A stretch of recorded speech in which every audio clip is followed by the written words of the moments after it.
User central identity management to your Jira and Confluence instances so that you can automate the process of user management entirely.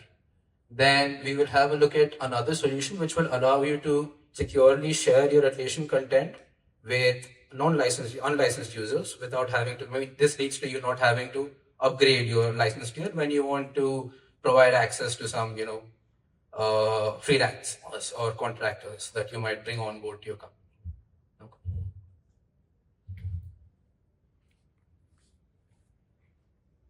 So, like I just said, one of the main issues with user management is the volume of it.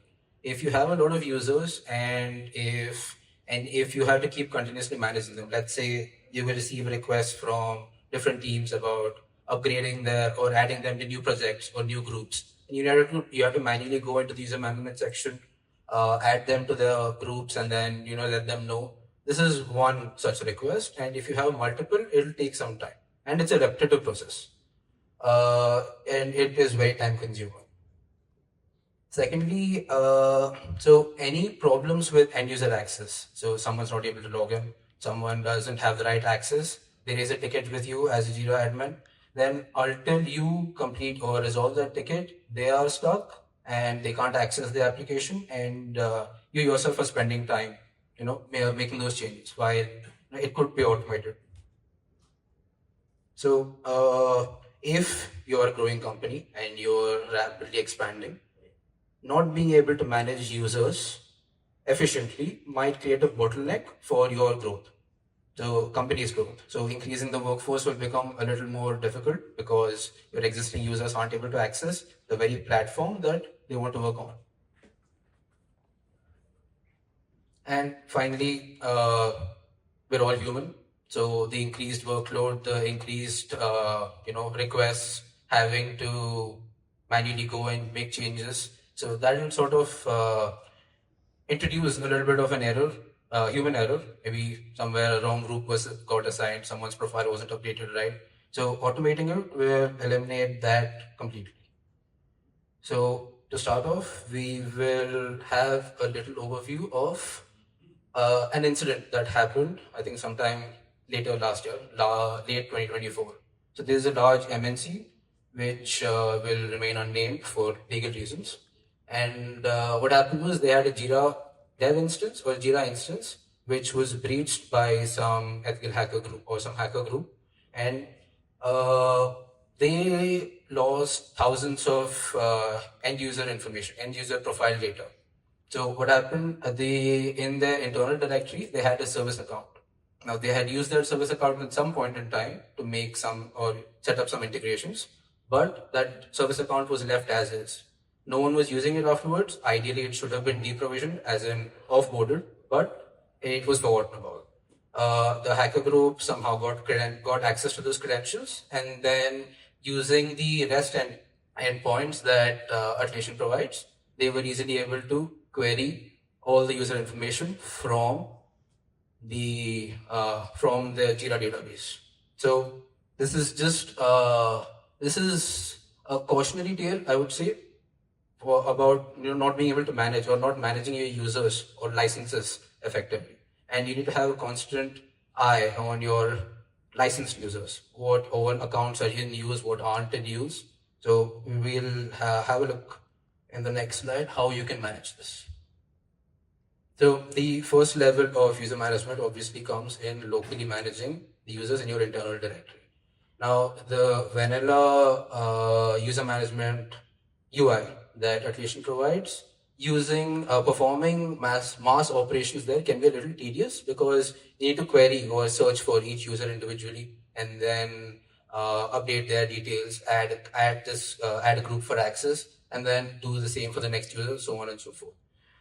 What the miniOrange bulk user management tools do is it provides you with an interface where you can select lots of users, multi-select users. You can select users on the basis of their existing groups. You can select users on the basis of the directory that they're present in, and then perform activation, deactivation, suspension, addition of groups, removal of groups, any of these operations on all of them at the same time. You need not have to access each user's profile individually within the user management section. That's just performing the actions. That's one set of features. Another is, let's go back to the issue, the hacking incident last year. There was a service account which was just lying there and was eating up a license, and no one was using it. So if a Jira admin had to comb through the logs over and over, periodically, see who was last active when, and accordingly deprovision, it would eat up more of their time. What this plugin does is it automates that entire process. So you can set up a scheduler or a periodic scan of your licensed accounts, and depending on the configured time period, if someone has not accessed Jira or Confluence or any Atlassian application for that configured time period, their licensed group will be removed, as in they will not be part of the licensed, they will not have access to the application anymore. So that effectively saves you that one license or how many other licenses, and it gives you an opportunity to assign that to someone else who actually needs the license right now. Now, in the case of that MNC, if they had this plugin running, then the service account would have been deprovisioned or deactivated long ago. So the deactivation part, if a user has been inactive for some time and the plugin is about to deactivate them, we send them a notification saying that, hey, you have not accessed Jira for some time. Just to let you know, we're deactivating your account, and that's the notification. Now, let's say someone wants to access their instance again. It's just they've taken a hiatus from Jira, but they need to come back and start picking up work on Jira again. Then the next time they perform a login, the plugin will automatically activate the user, and they will have all the previous accesses that they had originally. So effectively, what we're doing is, if you have a license tier of 1,000 users, then many a times, once you reach that 1,000, out of those 1,000, maybe there are 100, 200 which are inactive users. So what this plugin will do is, when you reach the 1,000 limit, it will free up those 200 licenses so that you can assign them to users who currently require the access, effectively delaying your need to upgrade your license. So we've looked at trying to manage the users locally, but one of the most effective ways to manage users for your entire Atlassian ecosystem, be it Jira, Confluence, Bitbucket, etc., is to have all of your users in one central location. This central location is generally called an IDP. For example, Enter ID, Google, miniOrange has its own identity provider solution. So if you have all your users managed in one central location, you can easily manage each application's individual users from that one location, which means it reduces the overhead of manually managing them within individual application. You don't need to go into the user management section of each of Jira, of Confluence, of Bitbucket, and then updating the users there, updating them in Jira and Confluence, and then Bitbucket again. If you make the changes in the identity provider using our solution, you'll be able to reflect it automatically in all the connected applications. So this, in addition to making reducing the redundancy of reducing the tasks, an identity provider is also one of the most secure places you can store your end user details. So this again, if the service account had been part of an identity provider, then maybe the credentials at least wouldn't have gotten leaked. So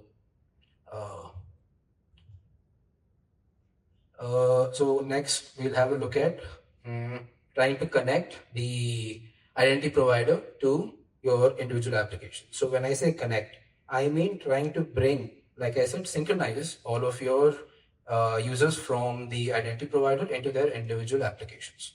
So this is a protocol called SCIM. This has been specifically designed to pull massive amounts of end user data from an identity provider into the connected application.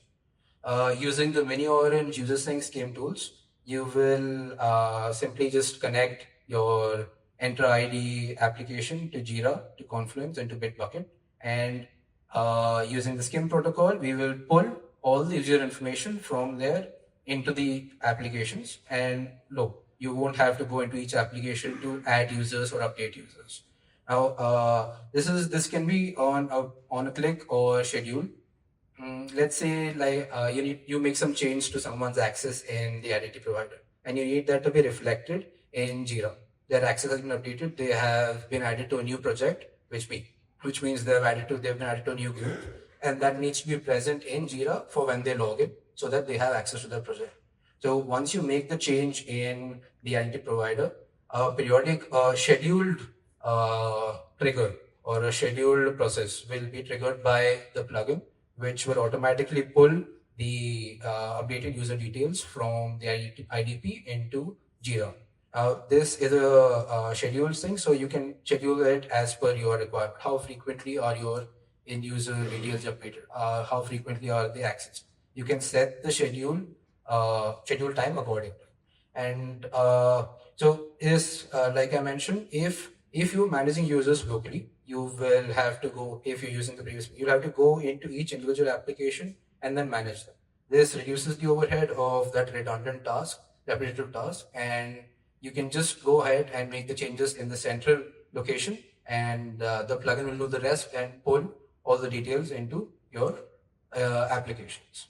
Now, in this case, if you're managing your users from a central location, a natural question would be, how would they log into the individual applications? So when you have an IDP configured and you have a SCIM set up to pull details, typical or the best possible way to ensure that or see how they log in is to set up an SSO connection, single sign-on.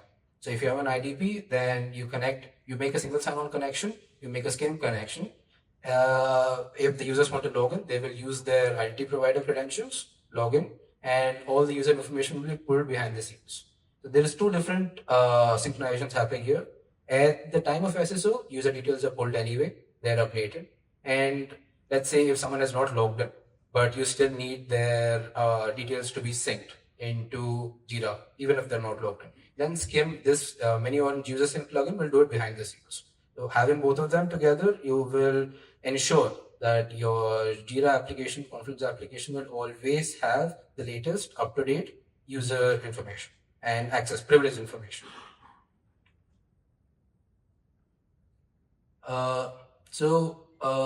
Like one of the reasons that someone needs to increase their license tier, let's say on cloud, is on a contractual basis or on a freelancer basis. If you bring on some people to work for your company and they require access to some of the resources that you need to provide to them.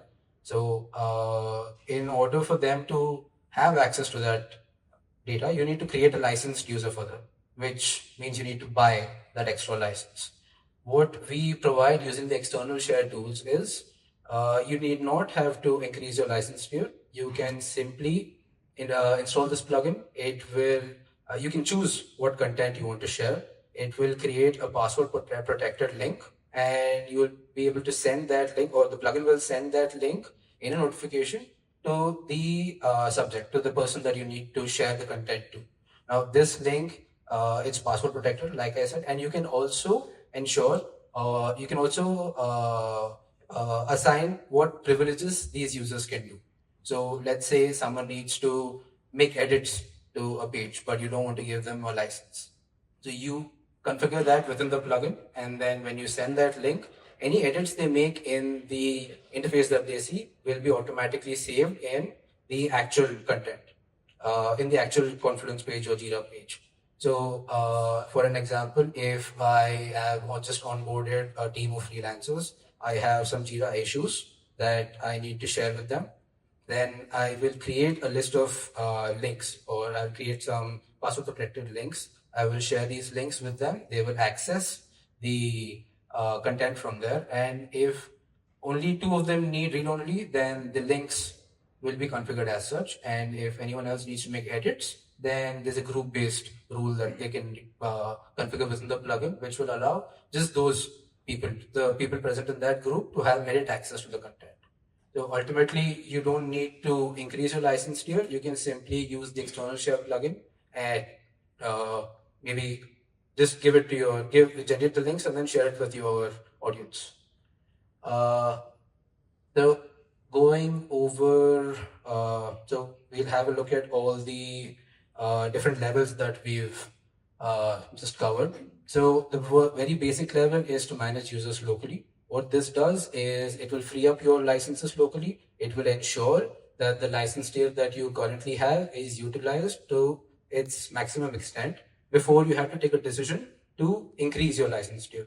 So that is using the miniOrange bulk user management plugin. It will periodically scan your licenses and ensure that any inactive users or someone who it basically ensures people who don't need access don't have access. That's the very basic part of it. And you are then free to assign that access to people who actually need to work on it right now. Second level is going to be the centralized management, centralized identity management. So once you connect your identity provider to your individual applications, you need to be able to, the miniOrange user sync SCIM plugin will automatically update the user information from the central location to their individual applications. So you're effectively automating the process of onboarding or offboarding or updating users within the within the Atlassian applications. This plugin, there are a lot of filters or there are a lot of features that you can find in that. This group based, there's a lot of restrictions on the sort of sync that you can perform. That's all provided in there. So you have complete control over what sort of updates what sort of users do you want to update, what groups do you want to update. It gives you all the details, all the control over the synchronization. Then the final level, the external share plugin. This will ensure that again, cost saving is the theme. So it will ensure that you're not forced to extend or increase your license tier unnecessarily for users or employees who just need temporary access for the application. So if you have such employees on board, if you have such a workforce enabled, with you, then what you can do is you can use the external share plugin, can generate the password protected links and then share it with them. They will be able to do all the things they can do with the actual Jira issue, and they won't require a licensed account. Yeah. So that's mostly it from my side.